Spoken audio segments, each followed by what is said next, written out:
हाँ तो बेटा, हमने पिछले भाग में क्या पढ़ा कि जो सूती कपड़ा है वो दो जगह पे मिला, मोहनजोदड़ो में और दूसरा कहाँ, जॉर्डन में। तो यदि हम देखें मोहनजोदड़ो की खुदाई में एक ऐसा कारखाना भी मिला है, अनुमान लगाया जाता है कि ये कारखाना था जहाँ पर कताई बुनाई के साथ कपड़ों की रंगाई भी होती थी। ठीक है, तो उस टाइम में लिनन का कपड़ा भी मिला है, लिनन जो आजकल भी मिलता है, जो बहुत महंगा है, आज के युग में भी मिल रहा है ये। ले तो लिनन और ऊन कहते हैं, यहाँ सुमेर में आयात होते थे, शायद सूत उनको निर्यात होता हो, जैसा कि बाद में सिंध से मध्य एशिया और यूरोप को सदियों हुआ। प्रसंगवश मेसोपोटामिया के शिलालेखों में मोहनजोदड़ो के लिए मेलुहा शब्द का संभावित प्रयोग मिलता है। तो मोहनजोदड़ो के लिए कौन से वर्ड का प्रयोग किया जाता है? मेलुहा, मेलुहा शब्द का। ठीक है बेटा, ध्यान रखना है ये सब आपने। महाकुंड के उत्तर पूर्व में एक बहुत लंबी सी इमारत के अवशेष हैं। इसके बीचों बीच खुला बड़ा दालान है, तीन तरफ बरामदे हैं, इनके साथ कभी छोटे छोटे कमरे रहे होंगे। पुरातत्व के जानकार कहते हैं कि धार्मिक अनुष्ठानों में ज्ञानशालाएं सटी हुई होती थी। उस नज़रिए से इसे कॉलेज ऑफ प्रीस्ट्स माना जा सकता है। मतलब छोटे छोटे कमरे मिले ना, तो ये माना जाता है कि ये कॉलेज ऑफ प्रीस्ट्स था। दक्षिण में एक और भवन इमारत है, इसमें 20 खंभों वाला एक बड़ा हॉल है। अनुमान है कि यह राज्य सचिवालय, सभा भवन या कोई सामुदायिक केंद्र रहा होगा। तो बेटा, जो भी अपने एडमिनिस्ट्रेटिव ब्लॉक्स होते हैं उस टाइम वो थे। गढ़ की चार दीवारी लांघकर हम बस्तियों की तरफ बढ़े। ये गढ़ के मुकाबले छोटे टीलों पर बनी है, इसलिए इन्हें नीचा नगर कहकर भी पुकारा जाता है। तो बस्तियों को क्या कहा जाता है? नीचा नगर। ये ध्यान में रखना है बेटा आपने। खुदाई की प्रक्रिया में टीलों का आकार घट गया है, कहीं कहीं वे फिर जमीन से जा मिले हैं और बस्ती के कुएं लगता है जैसे मीनारों के शक्ल में धरती छोड़कर बाहर निकल आए हैं। पूर्व की बस्ती रईसों की बस्ती है। हालांकि आज के युग में पूर्व की बस्तियां गरीबों की बस्तियां मानी जाती हैं। मोहनजोदड़ो इसका उलट था, यानी बड़े घर, चौड़ी सड़कें, ज़्यादा कुएं। मोहनजोदड़ो के सभी खंडहरों को खुदाई कराने वाले पुरातत्ववेताओं का संक्षिप्त नाम दे दिया गया है। मतलब जो खुदाई करते हैं ना बेटा, मोहनजोदड़ो की या हड़प्पा संस्कृति की जिसने खुदाई की है, उनको क्या नाम दिया गया है? पुरातत्ववेता। जैसे D.K. हल्का दीक्षित काशीनाथ की खुदाई, उनके नाम पर यहाँ 2 हल्के हैं।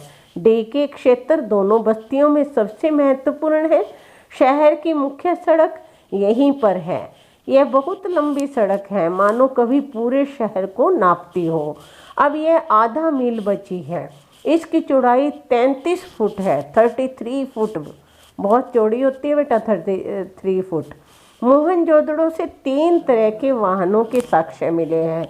वाहन यानी कि ट्रांसपोर्ट, इनमें सबसे चौड़ी बैलगाड़ी रही होगी। इस सड़क पर 2 बैलगाड़ियां एक साथ आसानी से आ जा सकती हैं। यह सड़क वहां पहुंचती है जहां कभी बाजार था। हम सड़क के दोनों ओर घर हैं, लेकिन सड़क की ओर सारे घरों की सिर्फ पीठ दिखाई देती है, यानी कोई घर सड़क पर नहीं खुलता। जैसे घर बनाए हैं ना, तो उनका बैक साइड का हिस्सा सड़क की तरफ है और कोई घर सड़क पर नहीं खुलता। उनके दरवाजे अंदर गलियों में हैं। दिलचस्प संयोग यह है कि चंडीगढ़ में ठीक यही शैली 50 साल पहले कार्बूजिए ने इस्तेमाल की। वहाँ भी कोई घर मुख्य सड़क पर नहीं खुलता। आपको किसी के घर जाने के लिए मुख्य सड़क से पहले सेक्टर के भीतर दाखिल होना पड़ता है। हाँ बेटा, आज भी जाओ ना चंडीगढ़ में, तो मेन रोड है, वहाँ पे किसी घर का मेन गेट नहीं है। हम पहले सेक्टर में जाते हैं, सेक्टर के अंदर ही गलियां गलियां हैं, फिर घर की गली में, फिर घर में। क्या कार्बूजिए ने यह सीख मोहनजोदड़ो से ली? कहते हैं कविता में से कविता निकलती है। कलाओं की तरह वास्तुकला में भी कोई प्रेरणा चेतन अवचेतन ऐसे ही सफ़र करती होगी। ढकी हुई नालियाँ मुख्य सड़क के दोनों तरफ समांतर दिखाई देती हैं। बस्ती के भीतर भी इनका यही रूप है। हर घर में एक स्नान घर है। स्नान घर यानी कि बाथरूम। घरों के भीतर से पानी या मैल की नालियाँ बाहर होदी तक आती हैं और फिर नालियों के जाल से जुड़ जाती हैं। कहीं कहीं वे खुली हैं पर ज़्यादातर बंद है। स्वास्थ्य के प्रति मोहनजोदड़ो के बाशिंदों के सरोकार का यह बेहतर उदाहरण है। बस्ती के भीतर छोटी सड़कें हैं और उनसे छोटी गलियां भी। छोटी सड़कें 9 से 12 फुट तक चौड़ी हैं। इमारतों से पहले जो चीज़ दूर से ध्यान खींचती है वह है कुओं का प्रबंध।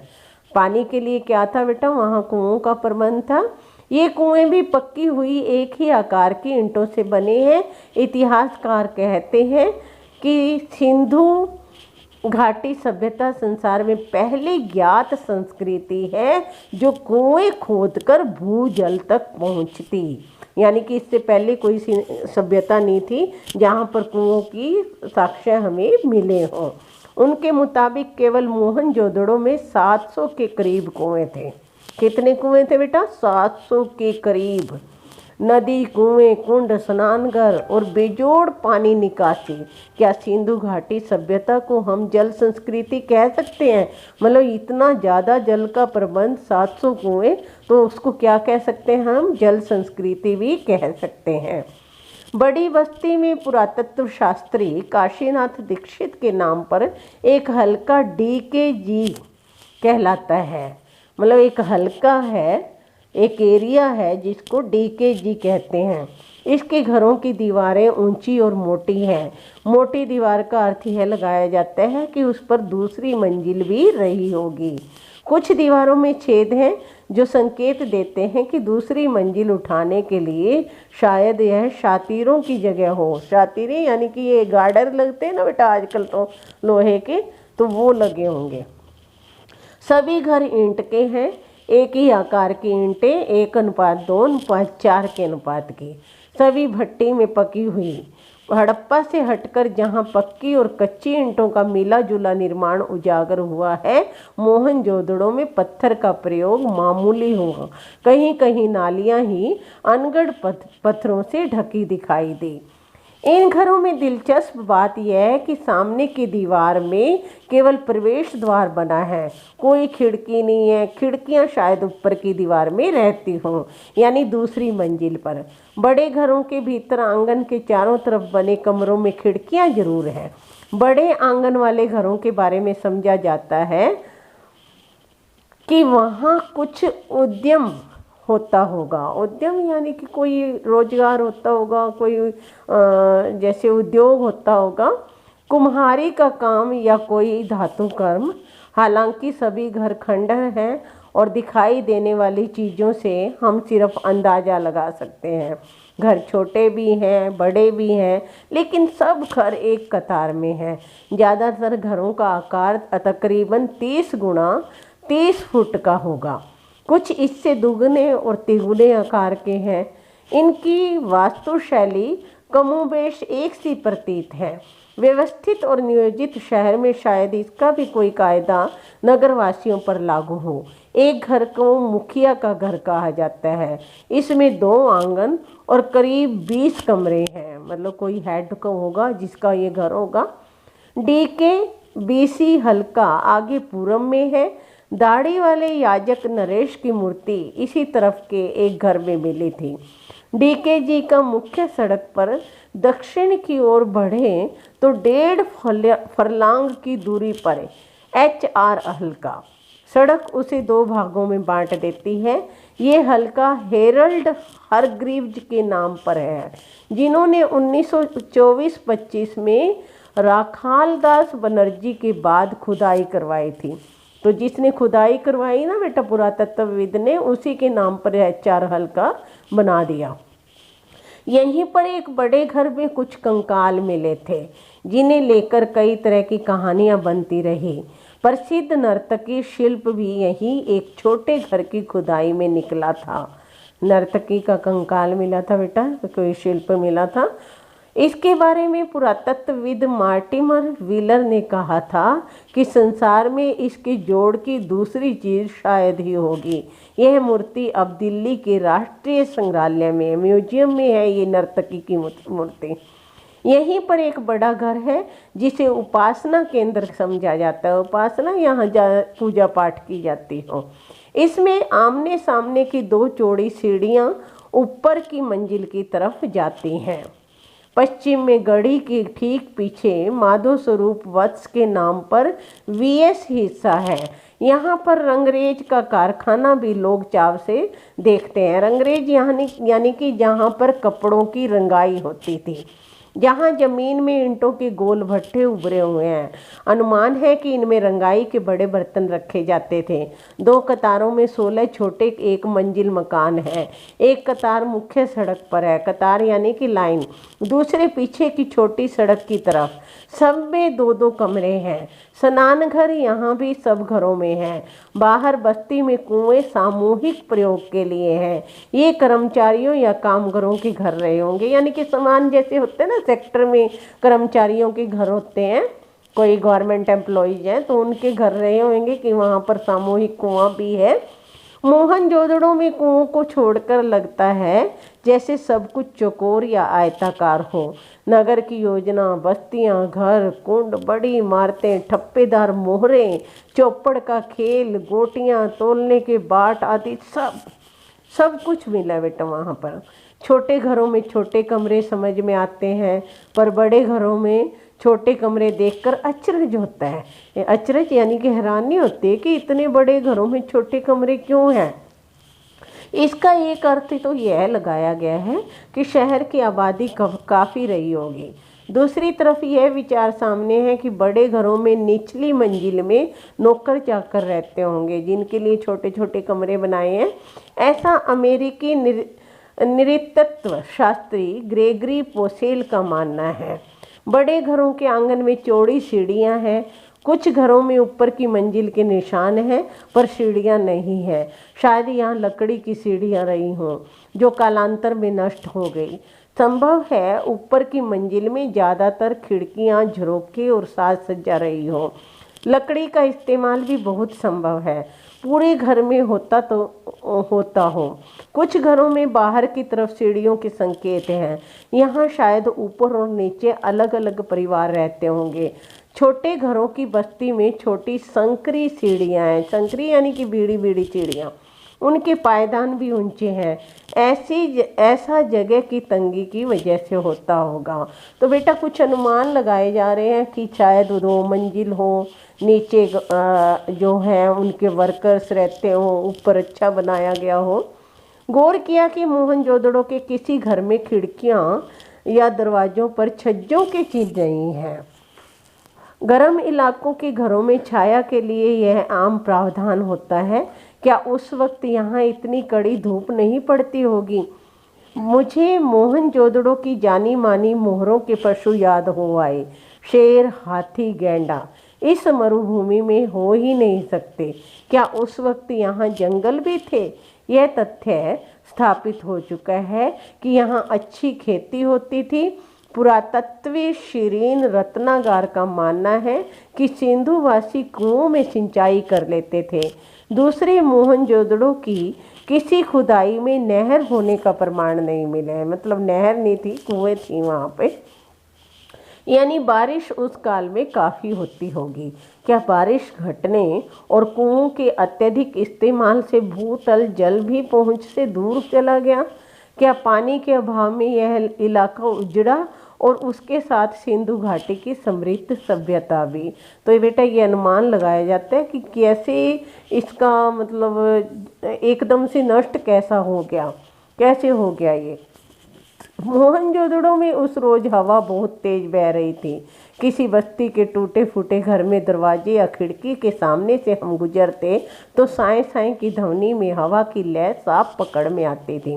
वैसे ही जैसे सड़क पर किसी वाहन से गुजरते हुए किनारे की पटरी के अंतरालों में रह रहकर हवा के लयबद्ध थपेड़े सुनाई पड़ते हैं।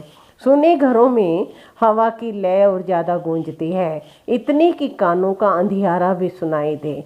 यहाँ एक घर से दूसरे घर में जाने के लिए आपको किसी घर में वापस बाहर नहीं आना पड़ता। आखिर सब खंडहर है, सब कुछ खुला है। अब कोई घर जुदा नहीं है। एक घर दूसरे में खुलता है, दूसरा तीसरे में, जैसे पूरी बस्ती एक बड़ा घर हो।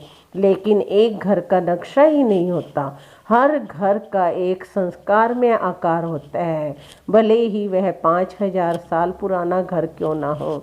हम में कमोबेश हर कोई पांव आहिस्ता उठाते हुए एक घर से दूसरे घर में बेहद धीमी गति से दाखिल होता था, मानो मन में अतीत को निहारने की जिज्ञासा ही न हो। किसी अजनबी घर में अंधकार चहलकदमी का अपराध बोध भी हो। तो यहाँ लेखक क्या कह रहे हैं बेटा, कि एक संस्कार थे कि जब हम एक घर से दूसरे घर में जाते थे तो बड़े आराम से जाते थे। किस लिए? कि हम जैसे जाते हैं ना किसी के घर से, तो दबे पाँव जाते हैं, मतलब हमारे पाँवों की आवाज़ ना आए, बड़े अदब से दूसरे घर में जाते हैं। उसी तरह से हम भी उस समय जा रहे थे। जैसे किसी पराये घर में पिछवाड़े से चोरी छुपे घुस आए। सब जानते हैं यहाँ अब कोई बसने नहीं आएगा। लेकिन यह मोहनजोदड़ो के पुरातात्विक अभियान की ही खूबी थी कि मिट्टी में इंच दर इंच कंघी कर इस कदर शहर, उसकी गलियों और घरों को ढूंढा और सहेजा गया है कि यह एहसास हर वक्त आपके साथ रहता है। कल कोई यहाँ बसता था। जरूर यह आपकी सभ्यता परंपरा है, मगर घर आपका नहीं है। तो लेखक क्या कह रहा है कि मोहनजोदड़ो के हर घर को देख के अपने आप एहसास होता है, कल्पना होती है कि शायद यहाँ कोई बसता था, लेकिन ये घर आपका नहीं है। अनचाहे मुझे मोहनजोदड़ो की गलियों या घरों में राजस्थान का ख्याल न आए, ऐसा नहीं हो सका। मतलब राजस्थान में भी क्या है, ऐसे ही घर हैं। महज इसलिए नहीं कि राजस्थान और सिंधु गुजरात की दृश्यावली एक सी है। कोई चीज़ें हैं जो मुझे यहाँ से वहाँ जोड़ जाती हैं। जैसे हजारों साल पुराने यहाँ के खेत, बाजरे और ज्वार की खेती। मोहनजोदड़ो के घरों में टहलते हुए मुझे कुलधरा की याद आई। यह जैसलमेर के मुहाने पर पीले पत्थर के घरों वाला एक खूबसूरत गांव है। उस खूबसूरती में हरदम एक गमी व्याप्त है। गांव में घर हैं पर लोग नहीं हैं। कोई 150 साल पहले राजा से तकरार पर स्वाभिमानी गांव का हर बाशिंदा रातों रात अपना घर छोड़ चला गया। जैसलमेर के बारे में कहा है बेटा कि वहाँ राजा से तकरार हो गई थी, तो वो रातों रात सारे के सारे लोग गांव से बाहर चले गए। तो लेखक को वहाँ याद आ रही है, वो राजस्थान से कंपैरिजन कर रहे हैं कि मोहनजोदड़ो को देखकर मुझे ऐसा ही लग रहा है कि जैसे ही कोई ये राजस्थान का एक गांव है। दरवाजे असबाब पीछे लोग उठा ले गए, घर खंडहर हो गए पर ढहे नहीं। घरों की दीवारें, प्रवेश और खिड़कियां ऐसी हैं जैसे कल की बात हो। लोग निकल गए, वक्त वहीं रह गया। खंडहरों ने उसे थाम लिया। जैसे सुबह लोग घरों से निकले हों, शायद शाम ढलते लौट आने वाले हों।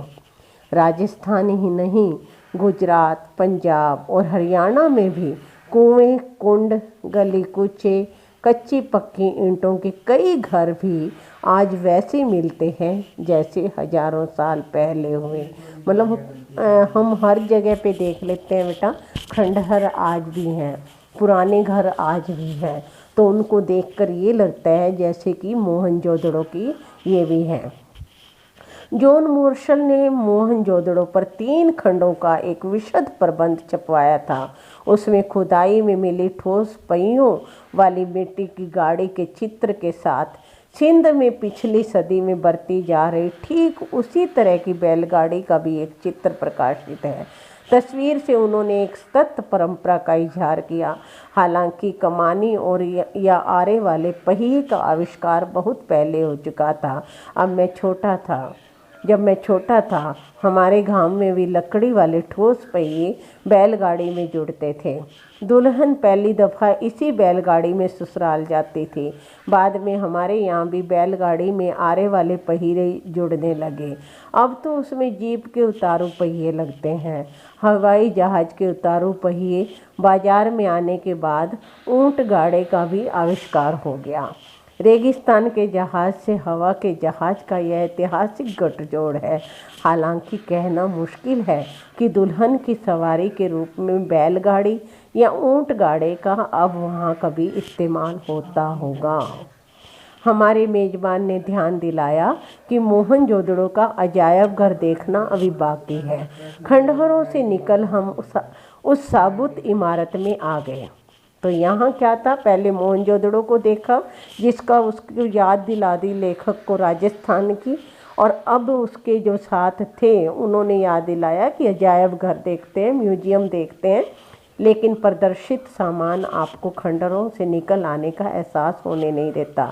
अजायब घर छोटा ही है, जैसे किसी कस्बाई स्कूल की इमारत हो। सामान भी ज़्यादा नहीं है। अहम चीज़ें कराची, लाहौर, दिल्ली और लंदन में हैं। मतलब जो मेन चीज़ें थी कराची में है, लाहौर में है, दिल्ली में है और लंदन में है। यूँ अकेले अकेले मोहनजोदड़ो की खुदाई में निकली पंजीकृत चीज़ों की संख्या 50,000 से ज़्यादा है। मगर जब मुट्ठी भर चीज़ें यहाँ प्रदर्शित हुई हैं, पहुँची हुई सिंधु सभ्यता की झलक दिखाने को काफ़ी है। काला पड़ गया गेहूँ, तांबे और कांसे के बर्तन, मुहरें, वाद्य, चाक पर बने विशाल मृद भांड, उन पर काले भूरे चित्र, चौपड़ की गोटियाँ, दिए, मापतोल, पत्थर, तांबे का आईना, मिट्टी की बैलगाड़ी और दूसरे खिलौने, 2 पाटन वाली चक्की, कंघी, मिट्टी के कंगन, रंग बिरंगे पत्थरों के मनकों वाले हार और पत्थर के औजार, ये सब क्या थे बेटा, अजायब घर में थे। अजायब घर में तैनात अली नवाज बताता है कुछ सोने के गहने भी यहाँ हुआ करते थे जो चोरी हो गए। एक ख़ास बात यहाँ कोई महसूस करेगा, अजायब घर में प्रदर्शित चीज़ों में औजार तो हैं पर हथियार कोई नहीं है। मोहनजोदड़ो क्या हड़प्पा से लेकर हरियाणा तक समूची सिंधु सभ्यता में हथियार उस तरह कहीं नहीं मिले हैं जैसे किसी राजतंत्र में होते हैं। इस बात को लेकर विद्वान सिंधु सभ्यता में शासन या सामाजिक प्रबंध के तौर तरीकों को समझने की कोशिश कर रहे हैं। वहाँ अनुशासन जरूर था पर ताकत के बल पर नहीं। वे मानते हैं कोई सैन्य सत्ता शायद यहाँ न रही हो, मगर कोई अनुशासन जरूर था जो नगर योजना, वास्तुशिल्प, मुहर ठप्पों, पानी या साफ सफाई जैसी सामाजिक व्यवस्थाओं आदि में एक रूपता तक को कायम रखे हुए था। दूसरी बात जो सांस्कृतिक धरातल पर सिंधु सभ्यता को दूसरी सभ्यताओं से अलग ला खड़ा करती है वह है प्रभुत्व या दिखावे के तेवर का नदारद होना। तो कितनी अच्छी बात कही है बेटा लेखक ने कि वहाँ कोई हथियार नहीं मिले जैसे कि राजतंत्र में है, जैसे कि आज क्या है हथियारों का युग आ गया है। तो वहाँ अनुशासन था, बिल्कुल नियोजित सब कुछ प्रबंध था, लेकिन हथियार नहीं थे। दूसरी जगहों पर राजतंत्र या धर्मतंत्र की ताकत का प्रदर्शन करने वाले महल, उपासना स्थल, मूर्तियां और पिरामिड आदि मिलते हैं। हड़प्पा संस्कृति में न भव्य राजप्रसाद मिले हैं, न मंदिर, न राजाओं महंतों की समाधियाँ। यहाँ के मूर्ति शिल्प छोटे हैं, औजार भी। मोहनजोदड़ो के नरेश के सिर पर जो मुकुट है शायद उससे छोटे सिरपेंच की कल्पना भी नहीं की जा सकती। और तो और उन लोगों की नावें बनावट में मिस्र की नावों की जैसी होते हुए भी आकार में छोटी रही। आज के मुहावरे में कह सकते हैं लो प्रोफाइल सभ्यता थी, लघुता में भी महत्ता अनुभव करने वाली संस्कृति। मतलब छोटी छोटी चीज़ें थीं लेकिन बहुत महत्वपूर्ण थीं। मोहनजोदड़ो सिंधु सभ्यता का सबसे बड़ा शहर ही नहीं था, उसे साधनों और व्यवस्थाओं को देखते हुए सबसे समृद्ध भी माना गया। फिर भी इसकी संपन्नता की बात कम हुई है, तो शायद इसलिए कि उसमें भव्यता का आडंबर नहीं है। दूसरी वजह यह भी है कि मोहनजोदड़ो और हड़प्पा पिछली सदी में उद्घाटित हो सके। उनकी अनबुझ लिपि अभी भी सारे रहस्य अपने में छिपाए हुए हैं। सिंधु घाटी के लोगों में कला या सुरुचि का महत्व ज़्यादा था। वास्तुकला या नगर नियोजन ही नहीं, धातु और पत्थर की मूर्तियाँ, मृदभांड, उन पर चित्रित मनुष्य, वनस्पति, पशु पक्षियों की छवियाँ, सुनिर्मित मोहरें, उन पर बारीकी से उत्कीर्ण आकृतियाँ, खिलौने, केश विन्यास, आभूषण, सबसे ऊपर सुघड़ अक्षरों का लिपि रूप सिंधु सभ्यता को तकनीक सिद्ध से ज़्यादा कला सिद्ध साबित करता है। तो यहाँ पर क्या बताया है बेटा कि मोहनजोदड़ो में एक अच्छे से कला दिखाई दी गई थी। तो एक पुरातत्ववेत्ता के मुताबिक सिंधु सभ्यता की खूबी उसका सौंदर्य बोध है, जो राज पोषित या धर्म पोषित न होकर समाज पोषित था। शायद इसीलिए आकार की भव्यता की जगह उसमें कला की भव्यता दिखाई देती है। अजायब घर में रखी चीज़ों से में कुछ सुइयाँ भी हैं। खुदाई में तांबे और कांसे की तो बहुत सारी सुइयाँ मिली थी। सुई जिससे हम कपड़ा सिलते हैं। काशीनाथ दीक्षित को सोने की 3 सुइयाँ मिली, जिनमें 1-2 इंच लंबी थी।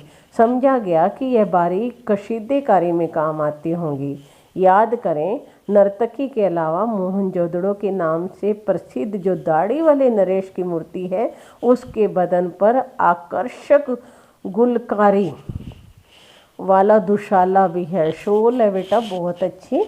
आज छापे वाला कपड़ा अचरक सिंध की खास पहचान बन गया है, पर कपड़ों पर छपाई का आविष्कार बहुत बाद का है। खुदाई में सुइयों के अलावा हाथी दांत और तांबे के सुए भी मिले हैं। जानकार मानते हैं कि इनसे शायद दरियां बुनी जाती होंगी। हालांकि दरी का कोई नमूना या साक्ष्य हासिल नहीं हुआ है। वह शायद कभी हासिल न हो, क्योंकि मोहनजोदड़ो में अब खुदाई बंद कर दी गई है। सिंधु के पानी के रिसाव से क्षार और दलदल की समस्या पैदा हो गई है। मौजूदा खंडहरों को बचा कर रखना ही अब अपने आप में बड़ी चुनौती है। तो बेटा ये मोहनजोदड़ो के बारे में हमने पढ़ा कि आज भी क्या है, सिंधु के पानी के रिसाव के कारण ये सभ्यता नष्ट होती जा रही है। तो इसको बचा के रखा जाना हमारा कर्तव्य बनता है।